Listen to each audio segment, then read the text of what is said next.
भगवान की जय। ओम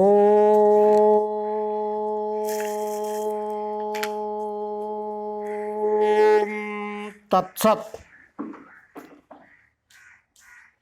ओम नमो परम तत्वाय शाश्वते नारायणे ओंकारेश्वर भाषाय श्री मायानंदाय नमः।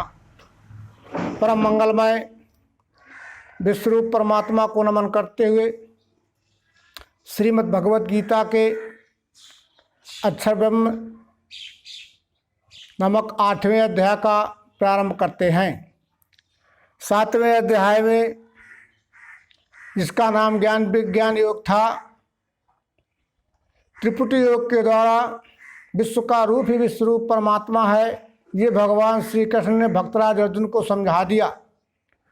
5 तत्व 3 गुण, इन 8 अंगों की एक रूपता को गुण साम्य क्षर सगुण साकार कहते हैं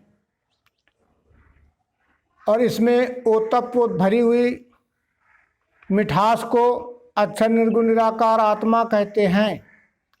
और ये सगुण निर्गुण अधिभूत अधिदैव, ये द्वैतात्मक कल्पनाएं जहाँ अखंड विलय रहती हैं उसको अधियज्ञ यानी विश्वरूप परमात्मा कहते हैं। इस तरह से समझा दिया। लेकिन 7वें अध्याय में 5 तत्व 3 गुण के खंडे रूपता अक्षर सगुण साकार का ही निरूपण हुआ। इसलिए 8वें अध्याय में अक्षर के बारे में समझाने की जरूरत पड़ी। भगवान श्री कृष्ण ने इस 8वें अध्याय में अक्षर निर्गुण निराकार का विशेष स्पष्टीकरण किया है। 7वें अध्याय के अंतिम श्लोक में अधिभूत अधिदैव अधियज्ञ यानी क्षर अक्षर पुरुषोत्तम इस त्रिपुटी योग के द्वारा विश्वरूप परमात्मा का दर्शन जिसको हो जाता है वो संशय भ्रम से मुक्त होकर के परम पद को प्राप्त होता है। इस तरह से समझा दिया। अब 8वें अध्याय का प्रारंभ। अर्जुन बोला, अर्जुन का प्रश्न है, वो ब्रह्म क्या, क्या अध्यात्म कर्म, क्या पुरुषोत्तम, अधिभूत कहा वो क्या, अधिदैव किसे कहें, अधियज्ञ है कैसे देह में मधुसूदन, प्रयाण काल में कैसे योगी आत्मजयी लखे। अधिभूत क्या है, अधिदैव क्या है, अधियज्ञ क्या है और कर्म क्या है, ये मेरी समझ में ठीक से नहीं आया है, इसलिए इसको मुझको समझाइए। भगवान श्री कृष्ण ने जिस तरह से उत्तर दिए उसको हमें अच्छी तरह से समझ करके अंतःकरण में धारण करना है। उत्तर क्या दे रहे हैं? श्रेष्ठ अक्षर वो ब्रह्म, अध्यात्म स्वभाव ही, भूत भाव बसे जिसमें, कल्पना गति कर्म वो, अधिभूत प्रवाही है, अधिदैव स्वभाव है, देह में पुरुष श्रेष्ठ में अधियज्ञ नाम से। भगवान श्री कृष्ण कह रहे हैं जितना ये परिवर्तनशील आदि मध्य अंत चराचर षष्ठी के रूप में दिखने वाला ये 5 तत्व 3 गुण की अखंड रूपता का जो स्वरूप है, रूप है, उसको क्षर सगुण साकार कहते हैं। इसी को अधिभूत नाम से कहा है। और जिस अधिष्ठान में पंचीकृत 3 गुणों की क्रिया होती रहती है वो अधिभूत कहा है। और इसमें अस्थि भांति पी रूप से ओतप्रोक्त जो निर्गुण निराकार अक्षर आत्मा मिठास व्याप्त है उसको अधिदैव कहा है। और जहाँ ये क्षर अक्षर सगुण निर्गुण साकार निराकार ये द्वैतात्मक कल्पना जहाँ अखंड रहती है उसका नाम अधियज्ञ है। इस तरह से जो पिंड से लेके ब्रह्मांड तक, जो पिंड में है वही ब्रह्मांड में, जो ब्रह्मांड में है वही पिंड में है, उसी का नाम अधियज्ञ विश्वरूप परमात्मा है। ये सारी की सारी बातें वेदों के अध्याय उपनिषदों में और श्री रामचरितमानस में पुराणों में आई हैं। संयुक्त में तत्क्षर अक्षरम चा व्यक्ता व्यक्त भरते विश्व ईसा, ये क्षर अक्षर का संयुक्त स्वरूप विश्वरूप परमात्मा है। साकारम च निराकारम निर्गुणम च गुणात्मकम सर्वम तत्परमं ब्रह्म इति वेदांत डिमडिमा। ये सगुण निर्गुण का संयुक्त स्वरूप ये विश्वरूप परमात्मा है। ओम इत्येकाक्षरम ब्रह्म विश्वरूप विलक्षणम साकारम च निराकारम अद्वितीय परात्परम। ये सारी की सारी बातें आई हैं। इस रीति ध्यान में लाके मुझको अंत काल में जो देह त्यागता हैगा वो मेरे भाव में मिले। जिस जिस भाव को लाके अंत में देह जो तजे उस भाव से युक्त लेवे कौनते जन्म हो। अब यहाँ भगवान श्री कृष्ण कर इस रीति ध्यान में लाके मुझको अंत काल में जो देह त्यागता है वो मेरे भाव में मिले। तो जिस जिस भाव को इस रीति यानी 5 तत्व 3 गुण की अखंड रूपता का नाम क्षर सगुण साकार स्वरूप है। इसमें ओतप्रोत भरी हुई अक्षर ब्रह्म मिठास को निर्गुण निराकार आत्मा कहते हैं। ये साकार और निराकार ये दोनों भाव जहाँ ले रहते उसी का नाम पुरुषोत्तम विश्वरूप परमात्मा है। ऐसा जो त्रिपुट योग के द्वारा अंत काल में भी ध्यान करता है या ध्यान रखता है तो वो भी उस विश्वरूप परमात्मा में मिल जाता है। तो ध्यान की बात यहाँ आई है। देखी हुई वस्तु के स्थायी स्मरण को ध्यान कहते हैं और जिसको हमने एक बार देख लिया फिर कभी न भूलना ध्यान है। हम चाहे जहाँ रहें हमें पूर्ण ध्यान बना रहेगा। जिसको हमने देखा ही नहीं है तो उसका ध्यान नहीं हो सकता है। जैसे हमने अध्यात्म विज्ञान शाला उपकेंद्र को एक बार देख लिया, अब हम चाह जहाँ रहें लेकिन जैसे ही हम उपकेंद्र का ध्यान करेंगे वो हमें दिख जाएगा, हमें स्वयं में स्वयं अंतःकरण में वो दिखने लगेगा। तो इसी तरह से त्रिपुट योग के द्वारा विश्वरूप परमात्मा का जो अंत समय में भी ध्यान करता है उसको हो जाता है तो वो विश्वरूप परमात्मा में मिल जाता है, जन्म मरण के भय बंधन से मुक्त हो जाता है। अब जिस जिस भाव को ला के अंत में देह जो तजे उस भाव से युक्त लेवे है कौनते जन वो। अब जिस जिस भाव को जिस जीव आत्मा ने विश्वरूप परमात्मा के क्षर सगुण साकार 8 अंगों का अभ्यास देह में रहते हुए किया, वो अभ्यास पूरा हो गया तो जो आगे का जन्म होगा वो उसका अक्षर भाव में अभ्यास चालू होगा। तो वहाँ वो अक्षर दोनों भाव का अभ्यास चालू करेगा। जब वो अक्षर का अभ्यास पूरा हो जाएगा तो भावी जन्म में अक्षर पुरुषोत्तम इस तरह से अभ्यास करेगा जिससे द्वैत भ्रम निरसन होते हुए वो आस्तिक अवस्था में पहुंच जाता है। तो जिस जिस भाव में जिसका अक्षर तक अभ्यास हुआ है वो क्षर के बाद उसका जन्म अक्षर भाव में होगा और जब अक्षर भाव का अभ्यास पूरा हो जाएगा तो अक्षर दोनों भाव को आगे बढ़ते हुए पुरुषोत्तम का अभ्यास करेगा और पुरुषोत्तम का निश्चय होते ही द्वैत भ्रम निरसन हो जाता है। अखंड विश्वरूप परमात्मा का अनुभव दर्शन अंतःकरण में धारण हो जाता है और आस्तिक पद में बैठ करके वो विश्वरूप परमात्मा की सेवा करता है। अब व्यष्टि भाव में अगर हम देखते हैं, अगर हमारा जीवन का अभ्यास तमोगुणी भाव में रहा, भूत प्रेतों की पूजा पाठ में रहा, तो हमारा भावी जन्म भी उसी क्रियात्मक कर्मों में जाकर के लगेगा। नाना प्रकार के यज्ञ, नाना प्रकार के देवी देवताओं की पूजा पाठ में लगा रहा अभ्यास, तो वही अभ्यास आगे जन्म में फिर जाकर के वही हमें करना पड़ेगा। तो दोनों तरफ से हमें ज्ञान और विज्ञान दृष्टि से और अज्ञान दृष्टि से भी देखना है। तो इसके बाद भगवान श्री कृष्ण कह रहे हैं, इसलिए सर्वदा मेरे ध्यान से मन बुद्धि को मेरे में रख के जूझो मुझ में मिल जाएगा। इसलिए सर्वदा मेरे ध्यान से मन बुद्धि को और मेरे में रख के जूझो मुझ में मिल जाएगा। भगवान श्री कृष्ण कह रहे हैं केवल क्षर को नहीं, न केवल अक्षर को, न केवल साकार को, न केवल निराकार को, इन दोनों भाव का जहाँ अखंड विलय रहता है उसको पुरुषोत्तम विश्वरूप परमात्मा कहते हैं।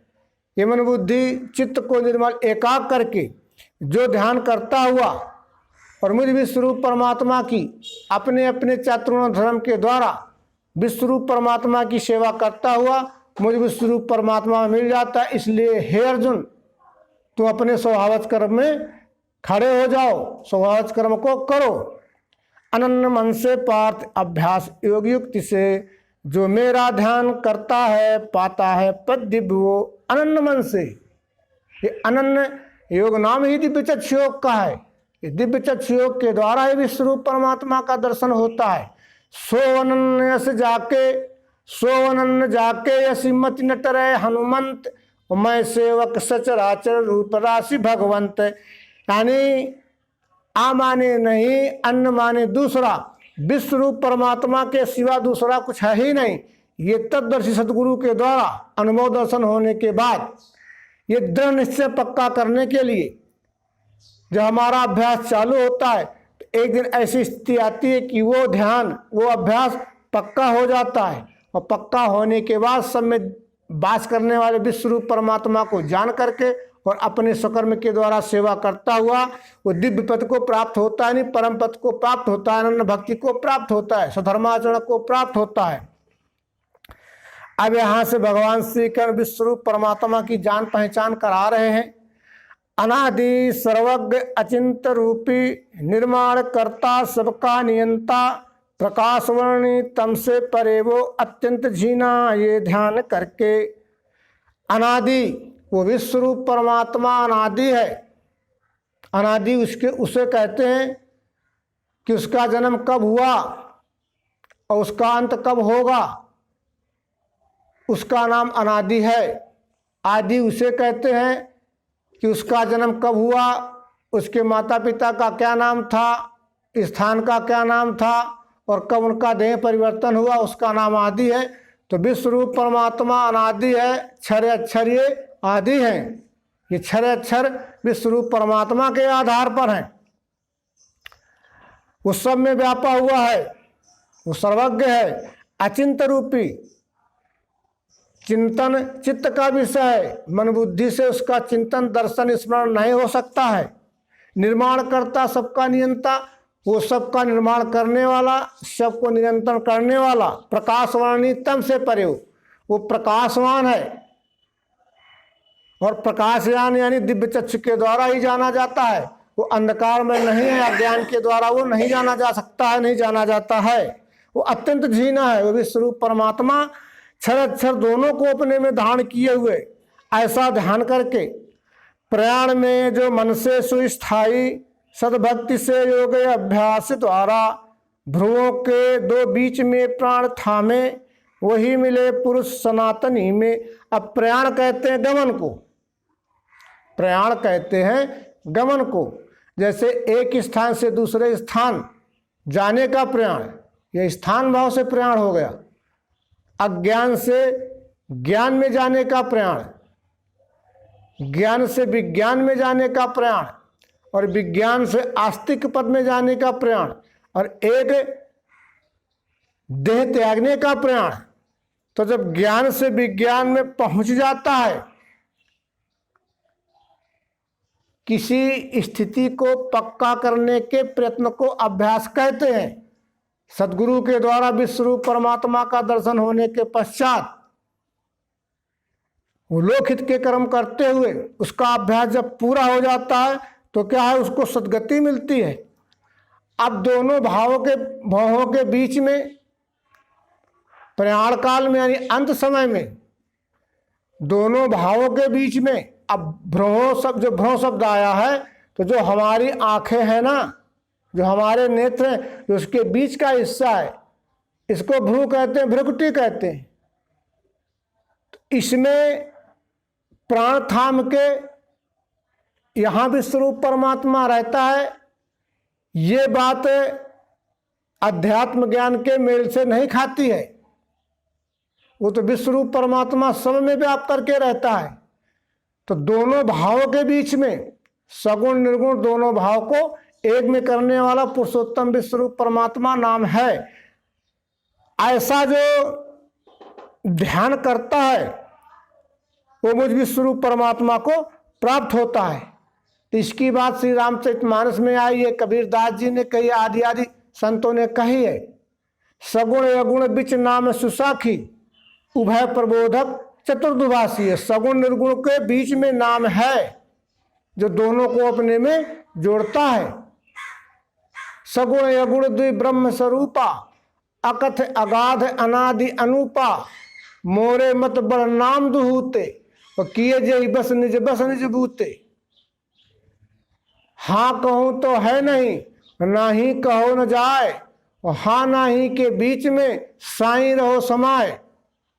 हाँ कहते हैं अक्षर को, ना ही कहते हैं क्षर को। ये क्षर अक्षर के बीच में यानी साईं पुरुषोत्तम विश्वरूप परमात्मा है, जो दोनों को अपने में धारण किए हुए। जिसे कहें अक्षर वेद वेदता, जहां मिले है यति वीतरागी। पाले जिसके हेतु से ब्रह्मचर्य, संक्षेप में वो पद हूं लखाता। अब जिसे कहें अक्षर वेद वेदता और जहां मिले है यति वीतरागी। अब यति वीतरागी का हेतु यही है, यत कहते हैं प्रयत्न करने को। विश्वरूप परमात्मा का दर्शन होने के पश्चात जब हमारा राग दोष भ्रम निरसन हो जाता है, इसके बाद वो विश्वरूप परमात्मा का अनुभव दर्शन होता है। पाले जिसके हेतु से ब्रह्मचर्य, अब पाले यानी आचरण करता है, अभ्यास करता है, लोक कल्याण के कर्म करता है। तो संक्षेप में वो पद हूं लखाता। वो पद की प्राप्ति क्या होती है? विश्वरूप परमात्मा को जान करके उसकी सेवा करने के बाद कौन सा पद मिलता है? वो परम पद की बात आगे बता रहे हैं भगवान श्री कृष्ण।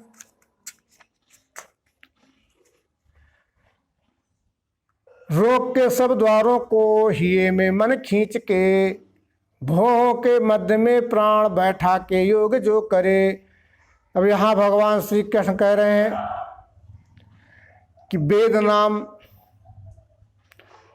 वेद श्रुति नामक पुस्तक पढ़ने वाले शब्द ज्ञान के आधार पर जिसको निर्गुण निराकार अक्षर ब्रह्म कहते हैं, और जिस निर्गुण निराकार अक्षर ब्रह्म में योगी मिलना चाहते हैं, तो सबसे पहले उनका राग द्वेष जब समाप्त हो जाता है, सबसे पहले उनका जब राग द्वेष समाप्त हो जाता है, इसके बाद संयमित होकर के तो राग द्वेष समाप्त हो जाता। तो इस श्लोक में आया है रोक के सब द्वारों को। तो राग द्वेष भ्रम निरसन कैसे होगा? तो क्या आंखें बंद कर ली जाएं, या नासिका बंद कर ली जाए, कान बंद कर ली जाए, या रोक के सब द्वारों का अर्थ नहीं। जो हमारे इंद्रियों में, मन में, बुद्धि में, चित्त में जो संशय भ्रम बैठ गया है, उसके कारण राग द्वेष का हमसे व्यवहार होता है। तो इन द्वारों को संयमित करके मन बुद्धि चित्त को निर्मल एकाग्र करके, और सगुण निर्गुण दोनों भाव का लय विश्वरूप परमात्मा है, इस तरह से पिंड ब्रह्मांड की जो एकता करता है इंद्रिय समुदाय को संयमित करके, तो दोनों को लय करने वाला पुरुषोत्तम विश्वरूप परमात्मा है। ऐसा दिव्य चक्षु के द्वारा जो निश्चय करते हैं, उनको ही अनुभव प्राप्त होता है, उनको ही अनुभव स्थिर होता है, उनको ही परम पद की प्राप्ति होती है। यानी इंद्रिय मन बुद्धि चित्त को निर्मल एकाग्र करके, राग दोष रहित होकर के जो विश्वरूप परमात्मा की अनन्य भाव से सेवा करता है और पिंड ब्रह्मांड की एकता करता है, उसको ही परम पद की प्राप्ति होती है। एक अक्षर ओम ब्रह्म कह के मेरे ध्यान से, जो दे छोड़ के जावे उसे श्रेष्ठ गति मिले। अनन्य भाव से मेरा अखंड ध्यान जो करे, उस नित्य युक्त योगी को पार्थ मैं स्वल्प हूँ सदा। अब यहाँ एक शब्द आया है, एक अक्षर ओम ब्रह्म। तो ये ओम स्थान भाव से ओम का अर्थ अलग अलग होता है। कहीं ओम को क्षर कहा है, कहीं ओम को अक्षर कहा है, और कहीं ओम को पुरुषोत्तम विश्वरूप परमात्मा कहा है। जैसे एक त्रिपुटी आती है ओम तत्सत, यहाँ ओम नाम क्षर का है, तत् नाम अक्षर का है, और सतनाम पुरुषोत्तम विश्वरूप परमात्मा का है। अब इसके बाद सर्वांग का अध्याय 6वें के अंतिम श्लोक में संज्ञार्थ ओम कहें श्रुति, तो यहाँ ओम नाम अक्षर का है। अब वेदों में, अध्यात्म रामायण में सारी की सारी बातें आई। ओम इति ब्रह्म, ओम इत इदम सर्वम विचैन्तेन ओंकार मात्र सचराचरम जगत। यहाँ ओम नाम विश्वरूप परमात्मा का है, जहाँ अक्षर अक्षर दोनों भाव का अखंड विलय होता है। ये ओम शब्द आ उ मा इन 3 अर्धाक्षरों के मेल से बना है। आ से कहते हैं उकार अकार, उसे कहते हैं उकार, माँ से कहते हैं मकार। अकार कहते हैं क्षर को, उकार कहते हैं अक्षर को, मकार कहते हैं पुरुषोत्तम विश्वरूप परमात्मा को। इस तरह से जो त्रिपुटी योग के द्वारा विश्वरूप परमात्मा का ध्यान करता है, जो देह छोड़ के जाए उसे श्रेष्ठ गति मिले। यानी देह छोड़ के जावे तो भावी जन्म में भी उसको ज्ञान में ही जन्म मिलेगा, और जन्म मरण के भयबंधन से मुक्त होता हुआ परम पद को प्राप्त करता। श्रेष्ठ गति यानी ऊंचे स्थान में जाना, प्रमोशन होना। अनन्य भाव से, अनन्य भाव कहते हैं दिव्य चक्षु योग के द्वारा। ये विश्वरूप परमात्मा पिंड से लेके ब्रह्मांड में, पिंड से लेके ब्रह्मांड में और ब्रह्मांड से लेके पिंड में वो अटूट और अखंड भरा हुआ है। अब यहाँ योग की बात आती है बार बार गीता में। गीता में बार बार योग, योगी ये शब्द आए हैं। तो योग कहते ही हैं कि जो पिंड में है वही ब्रह्मांड में, जो ब्रह्मांड में वही पिंड में है। दो वस्तुओं के योग जोड़ का नाम योग है, और जो इनका जोड़ करता है उसका नाम योगी है। तो सारे योगों का योग, ये धराधाम में नाना प्रकार के योग हो रहे हैं, नाना प्रकार के योग हैं। तो सारे योगों का योग सर्वांग योग है, दिव्य चक्षु योग है, समत्व योग है, बुद्धि योग है। ये नाना प्रकार के एक ही विश्वरूप परमात्मा का प्रत्यदर्शन कराने वाले बोध के नाम हैं। तो जिसने सर्वांग योग के द्वारा विश्वरूप परमात्मा की जान पहचान कर ली है अर्जुन, वो मेरे को हर समय प्राप्त है, उसको मैं हर समय प्राप्त हूँ। वो मेरे को प्राप्त है, मेरे को मैं प्राप्त हूँ, उसको मैं प्राप्त हूँ। विश्व के सभी लोग चक्र में जन्म मृत्यु के, मेरी प्राप्ति हुए पीछे कौनते जन्मता नहीं। मुझे प्राप्त किए पीछे महात्मा श्रेष्ठ सिद्धवान, विनाशी दुख का स्थान पुनर्जन्म नहीं लखे। जब तक विश्वरूप परमात्मा का दिव्य चक्षु योग के द्वारा दर्शन नहीं होता है, तब तक जीव जन्म मरण के भय व बंधन से, संशय भ्रम से वो मुक्त नहीं होता है। जब जीव आत्मा विश्वरूप परमात्मा को जान लेता है तो जन्म मरण के भय व बंधन से मुक्त हो जाता है, क्योंकि वो जानता है कि ये त्रिगुणात्मक लीला एक क्षरगति के अंतर्गत आती है। ये प्रकृति अपने 3 गुणों के माध्यम से रजोगुण से उद्भव करना, सतोगुण से पान करना और तमोगुण से विलय संहार करना, ये उसकी लीला स्वयंभू होती ही रहती है। जब ज्ञान विज्ञान के द्वारा योगी या जीव इस रहस्य को जान लेता है तो देखे नहीं निज में जन्म मृत्यु का फेरा, प्रकृत गुणों का कार्य जगत सब हेरा। ये त्रिगुणात्मक लीला है, ये कभी बंद नहीं पड़ती है। आत्मा का जन्म मृत्यु नहीं, देह बनना जन्म और देह बिगड़ना उसका स्वभाव है। ये कभी बंद नहीं पड़ता है, ये कभी बंद नहीं होता है। जिसने इस रहस्य को जान लिया, ईश्वर गति को जान लिया, वो जन्म मरण के बंधन से मुक्त हो जाता है। इस तरह से अर्जुन मुझ विश्वरूप परमात्मा को पीछे जो संत लोग हो गए, योगी लोग हो गए, वो जान करके जन्म मरण के भय बंधन से वो छूट गए। 1000 युग होते हैं ब्रह्मा के दिन एक में, ऐसी ही रात है जाने जनैया दिन रात के। रात समय में सारी सृष्टि अव्यक्त से बने, फिर ये रात आते ही उसी अव्यक्त में मिले। वैसे ही भूत ये सारे बारंबार परवशी, दिन में पार्थ होते हैं रात्रि में लय में मिले। लय में सब भूतों के जिसका नाश है नहीं, वह अव्यक्त से न्यारा स्थायी सद्भाव और है। अब यहाँ 1000 युग होते हैं ब्रह्मा के दिन एक में। इसका आशय क्या है? ये परब्रह्म ही अपने निजानंद के लिए एक कोयाम बहुश्याम हुआ। तो जब वो गुणसाम्या क्षर महत ब्रह्म प्रकृति से अलग हुआ तो सबसे पहले उद्बीज खानी में आया। अनेकों अनेक युग बीत गए उद्बीज खानी में, झाड़ पेड़ पौधे पहाड़ नदियाँ आदि में। उसके परिणाम स्वरूप ये जीवजान सुदच खानी को प्राप्त हुआ। सुदच खानी में भी अनेकों अनेक युग बीत गए, हजारों हजार जन्म बीत गए। उसके परिणाम स्वरूप क्रम मुक्ति में ये जीवजान अंडज खानी को प्राप्त हुआ। अंडज खानी भी अनेकों युग, हजारों हजार जन्म बीत गए। इसके बाद ये अंडज खानी से जराइज खानी को प्राप्त हुआ। तो जराइज खानी में पहले पशुओं में आया। जब जराइज खानी में आया तो भी अनेकों अनेक युग बीत गए, हजारों हजार जन्म हो गए। इसके बाद जराइज श्रेष्ठ मनुष्य देह को प्राप्त हुआ। तो तमोगुण प्रधान मनुष्य को प्राप्त हुआ। हजारों हजार जन्म चले गए तमोगुण मनुष्य में, युगों युग बीत गए तमोगुण मनुष्य में। इसके बाद उत्क्रांत हुआ तो रजोगुण प्रधान मनुष्य में आया। यहाँ भी अनेकों जन्म बीत गए।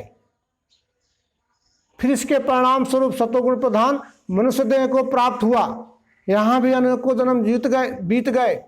लेकिन सतोगुण प्रधान होने के कारण, विवेक होने के कारण, उसके द्वारा जब लोकहित के कर्म होने लगे, उसका अंतःकरण शुद्ध हुआ। वैसे उसको तत्दर्शी सद्गुरु की प्राप्ति हुई अनायास। तत्दर्शी सद्गुरु जैसे ही पिंड ब्रह्मांड की एक रूपता का दर्शन कराया कि जो पिंड में है वही ब्रह्मांड में, जो ब्रह्मांड में पिंड में है, उसको आत्मानुभव साक्षात्कार हुआ। तो बस यहाँ से सबसे पहले वो ऋषि बना। ऋषि में अनेक जन्म लेने के बाद उत्क्रांत हुआ तो मुनि बना। मुनि में अनेक जन्म लेने के पश्चात वो देवर्षि बना। देवर्षि में अनेक जन्म लेने के पश्चात वो महर्षि बना। महर्षि में अनेक जन्म लेने के पश्चात वो ब्रह्म ऋषि बना। ब्रह्म ऋषि में अनेक जन्म लेने के पश्चात वो विभूति बना। और विभूति में अनेक जन्म लेने के पश्चात वो संत अवस्था में पहुंचा, जहाँ की सारी वासनाओं का लय हो जाता है, क्षय हो जाता है, वासना मुक्त होता है। तो जिस गुण साम्य से जीव पृथक हुआ था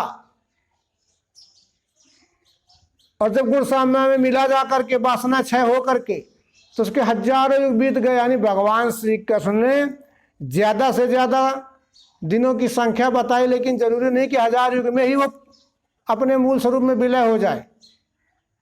तो महत ब्रह्म नाम विश्व रूप परमात्मा की अष्टधा प्रकृति का है, ब्रह्मा जी का नाम नहीं है।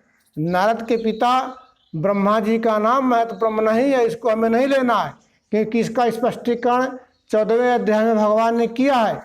मेरी योनि महत ब्रह्म, मैंने गर्भ वहाँ दिया, उससे सब भूतों की उत्पत्ति होवे भारत। सब योनि में कौनते उत्पन्न होवे मूर्ति जो, उनका स्थान महत ब्रह्म बीज दाता पिता हूँ मैं। मेरी योनि अष्टधा प्रकृति है, माया है, उसमें मैंने अक्षर रूपी बीज बोया है। उसी से ये 4 खानी की 84 सृष्टि का उद्भव हुआ है, जन्म हुआ है। ये भगवान श्री कृष्ण ने आगे बता दिया है। अब प्राप्त समय में सारी सृष्टि अव्यक्त से बने, फिर ये रात आते ही उसी अव्यक्त में मिले। अब ये प्रातः सृष्टि बनती है, यानी जन्म हुआ, और जब कर प्राप्त हो समाप्त हुआ तो लय हो जाती है, फिर बनती है, फिर लय होती है। ये अनादि लीला चलती रहती है। वैसे भूत सारे बारंबार परवशी, दिन में पार्थ होते हैं, रात में लय में मिले। अब ये परवशी यानी क्या? ये जीव गुण लीला में फंसा हुआ है, गुणे के विकार में फंसे होने के कारण उसका जन्म होता ही रहता है, क्योंकि वो वासनात्मक कर्म करता है। वासना भोग के लिए, प्रारब्ध भोग के लिए जन्म लेता है। पैदा होना, लय होना, पैदा होना, लय होना, लीला चलती रहती है जब तक वो अपने स्वरूप में लय नहीं होता है। दिन में पार्थ हो, दिन में होते, रात में लय होते हैं। लय में सब भूतों के जिसका नाश है नहीं, वो अव्यक्त से न्यारा स्थायी सद्भाव और है। यानी जन्मते समय, मरते समय, यानी परिवर्तन होते समय वो भी स्वरूप परमात्मा रहता है। ये जब सृष्टि नहीं थी तो भी विश्वरूप परमात्मा था, और सृष्टि है तब भी विश्वरूप परमात्मा है। उसका कभी नाश नहीं होता है। ये देह बनना बिगड़ना ये क्षरगति की लीला है। जैसे एक उदाहरण लेते हैं, कपास होती है, कपास से सूत बनता है, सूत से कपड़ा बनता है, ठीक। अब सूत कपड़ा रहे तो भी कपास रहेगा, और सूत कपड़ा ना भी रहे तो कपास रहेगा। वो कपास के आधार पर सूत और कपड़ा है। सूत कपड़ा रहे तो भी कपास है, और ना भी रहे तो कपास रहेगा। इस तरह से भगवान श्री कृष्ण कह रहे हैं कि सब परिवर्तन हो रहा है। इसके पहले भी परमात्मा था, अब भी है और आगे भी रहेगा, उसका कभी नाश नहीं होता है। ये चराचर सृष्टि निरंतर पल्लवित पुष्पित फलित होती रहती है। ये श्री रामचरितमानस में छोटा सा प्रमाण आया है। पल्लवत फूलत फलत नित्य संसार बिटप नमामहे, जो ब्रह्म अजर वेद अनुभव गम मन पर ध्यान। ये नित्य सृष्टि जैसे वृक्ष होता है ना, वो नित्य फलता फूलता है, उसमें पतझड़ भी होते हैं, लेकिन पेड़ जो कहते हो रहता है। इसी तरह से सृष्टि चना नित्य होना, रहना, विलय होना, लेकिन विश्वरूप परमात्मा में कुछ भी नहीं होता है, वो जो कहते हो रहता है। जिसे अक्षर अव्यक्त कहा है गति श्रेष्ठ, वो जो पाए पे नहीं, जो पाए पे नहीं लौटे, सो मेरा निज धाम है। जिसने व्याप्त किया विश्व भूतों का आलय है, जहाँ अनन्य भक्ति से ही वो परम पुरुष है मिले। भगवान श्री कृष्ण करें गति होती है 3, कनिष्ठ गति, इसके बाद अक्षर श्रेष्ठ गति, इसके बाद पुरुषोत्तम परम श्रेष्ठ गति। तो यहाँ अक्षर अव्यक्त और क्षर, इन दोनों को जान करके पुरुषोत्तम विश्वरूप परमात्मा में जो निश्चय धारण करता है कि ये क्षर अक्षर ये दो भाव हैं, ये क्षर अक्षर दो ये भावनाएं हैं, इनका अखंड विलय पुरुषोत्तम विश्वरूप परमात्मा में रहता है। ऐसा जिसकी बुद्धि में निश्चय बैठ जाता है, फिर वो बुद्धि लौट करके क्षर अक्षर ये द्वैतात्मक कल्पनाओं में नहीं आती है, वो एक विश्वरूप परमात्मा का निश्चय करती है। वो जहाँ एक बार निश्चय में बैठ गई, वो मेरा श्रेष्ठ धाम है। वो कौन है? मेरा श्रेष्ठ धाम है, क्योंकि यहाँ क्षर अक्षर दोनों भाव पुरुषोत्तम विश्वरूप परमात्मा में ले रहते हैं। जैसे ये दिख रहा है, अब ये दिख रहा है तो क्या दिख रहा है? यानी वस्तु दिख रही है, इसका नाम क्या है? पुरुषोत्तम है, यानी बतासा है। इसका रूप क्या है? क्षर निर्गुण निराकार आत्मा है। इसका स्वरूप क्या है? क्षर है। तो अब ये क्षर बदलने वाला है, बदलते हुए जो रहता है वह क्षर निर्गुण निराकार आत्मा है। लेकिन क्षर अक्षर दोनों भाव का अखंड विलय कहाँ होता है? नाम बतासा में। बतासा कहते हैं इसका जो आकार है और इसकी मिठास है, वो दोनों नाम में विलय हो गई। और इस नाम का भी जहाँ अखंड विलय होता है, वो वस्तु महाकारण परब्रह्म है, वो मेरा श्रेष्ठ धाम है, मेरा निज धाम है। जिसने व्याप्त किया विश्व भूतों का लय है, जहाँ अनन्य भक्ति से ही वो परम पुरुष है मिले। परम पुरुष नाम विश्वरूप परमात्मा का है।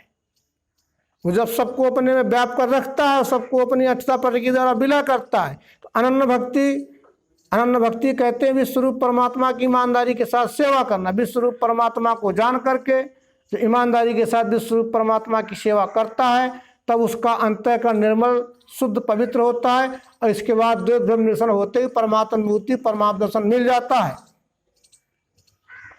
जिसमें मृत्यु आने से योगी का जन्म है नहीं, होता है जन्म वो काल कहता हूँ उसको सुनो। ज्ञान ज्योति दिन शुक्ल उत्तरायण मास 6, इस काल में दे छोड़े वो ज्ञानी ब्रह्म में मिले। जिस विश्वरूप परमात्मा का अनुभव हो जाने पर जीव का जन्म नहीं होता है, और जिस जीव आत्मा का विश्वरूप परमात्मा का दर्शन न होने पर जन्म मरण का संशय भ्रम बना रहता है। अर्जुन, मैं तुम्हें वो दोनों गति सुना रहा हूँ। ज्ञान ज्योति दिन शुक्ल उत्तरायण मास 6, इस काल में देह छोड़े वो ज्ञानी ब्रह्म में मिले। तो जब तक दर्शी सदगुरु के द्वारा विश्वरूप परमात्मा का दर्शन हो जाता है, इसके बाद उस निश्चय को पक्का करने के लिए ज्ञान धीरे धीरे ऊपर की ओर बढ़ता है, यानी अभ्यास बढ़ता है। और एक दिन ऐसी स्थिति आती है कि वो पूर्ण रूप से ज्ञान अंतःकरण में धारण हो जाता है, और जीव विश्वरूप परमात्मा को जान करके पूर्णस्थ में स्थिति हो जाता है। पूर्णत्व में स्थित हो जाता है। जैसे चंद्रमा होती है ना, वो प्रतिपदा से, यानी जो परेवा होती है शुक्ल पक्ष की, तो थोड़ा सा प्रकाश होता है, लेकिन वो धीरे धीरे प्रकाश बढ़ता है और पूर्णमासी के दिन उसका प्रकाश पूरा हो जाता है। इसी तरह से ज्ञान में अभ्यास करते करते जब ज्ञान पूर्ण रूप से हो जाता है तो उत्तरायण है, विश्वरूप परमात्मा को जान लेने के बाद फिर जन्म मरण के भयावह बंधन से मुक्त हो जाता है। उसकी बुद्धि अज्ञान के संशय भ्रम कर्मों में नहीं लौटती है। अब इसके बाद सूर्य के उत्तरायण दक्षिणायन से गीता के सिद्धांत से कोई मतलब नहीं है। उदाहरण के लिए कोई पुण्य आत्मा सारे जीवन लोक कल्याण के कर्म करती रही, लोक काम के कर्म होते रहे उसके द्वारा, और सूर्य के उत्तरायण दक्षिणायन में उसका दक्षिणायन में देह परिवर्तन हो गया, तो क्या उसके पुण्य कर्मों की पुण्यता का क्षय हो जाएगी? क्या उसको अधोगति नरक में जाना पड़ेगा? या कोई आताताई है, दुष्टाचारी है, भ्रष्टाचारी है, लुटेरा है, लोगों को परेशान करने वाला है, उसकी वासना का फल सूर्य गति के उत्तरायण में समाप्त होकर के देह परिवर्तन हुआ, तो क्या वो ऊर्ध्वगति को जाएगा? बिल्कुल नहीं। हमारे कर्मों के किए हुए फल से उत्तरायण और दक्षिणायन से कोई मतलब नहीं है। ज्ञानी का जन्म परिवर्तन वो सूर्य के उत्तरायण दक्षिणायन से नहीं है। अगर हमारे अच्छे कर्म हुए तो ऊर्ध्वगति मुक्ति, अगर बुरे कर्मों को करते हुए देह त्यागा तो अधोपतन। इस सूर्य के उत्तरायण दक्षिणायन से योगी का हेतु नहीं है, उसके कर्मों से हेतु है। प्रकाश युक्त ज्ञान युक्त कर्म करोगे ऊर्ध्वगति, अज्ञान युक्त कर्म करोगे तो अधोगति प्राप्त होती है। अब इसके बाद अज्ञान रात ग्रहण पक्ष दक्षिणायन मास है। इसमें योगी देह छोड़े चंद्रलोक मिले गिरे। शुक्ल ग्रहण गति दो स्थायी है विश्व, इस विश्व में एक है मुक्ति की दाता, देती है जन्म दूसरी। अब किसी जीव ने ब्रह्म को नहीं जाना, किसी जीव ने ब्रह्म को नहीं जाना, तो वो ब्रह्म में यानी विश्वरूप परमात्मा का दर्शन उसको नहीं हो सकता है। और जब उसको विश्वरूप परमात्मा का दर्शन नहीं होगा, ज्ञान का प्रकाश नहीं होगा, तो उसके द्वारा होने वाले कर्म विमुख होंगे, उल्टे होंगे, लोगों को सताने परेशान करने वाले होंगे। तो उत्तरायण का ही विलोम दक्षिणायन है। उत्तरायण का ही यानी ज्ञान का ही विलोम क्या है? अज्ञान है।